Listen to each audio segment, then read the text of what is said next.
Gros coup de filet ce matin dans le cadre de l'enquête ouverte après l'assassinat à Marseille de Mehdi Kessassi, le petit frère d'Amine Kessassi, militant engagé contre le narcotrafic. On en parle avec Isman Stambouli ce soir dans Bonsoir Marseille. Bonsoir Isman.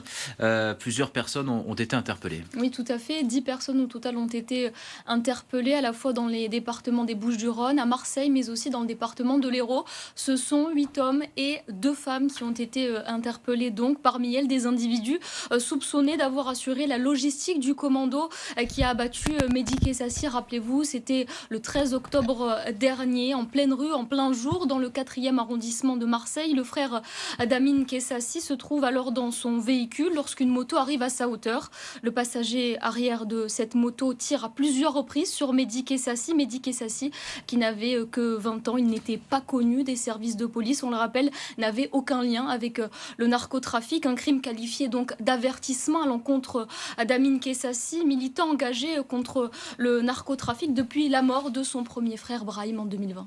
Alors, ces 10 individus ont immédiatement été placés en garde à vue. Oui, tout à fait. Pour assassinat en bande organisée et association de malfaiteurs, ces gardes à vue, elles font suite à une opération d'envergure menée sur l'instruction du PNACO, des magistrats du PNACO, ce nouveau parquet national anticriminalité organisé. Plusieurs services de la police judiciaire des Bouches-du-Rhône, mais aussi de l'Hérault, ont été mobilisés avec l'appui du RAID et des brigades d'intervention.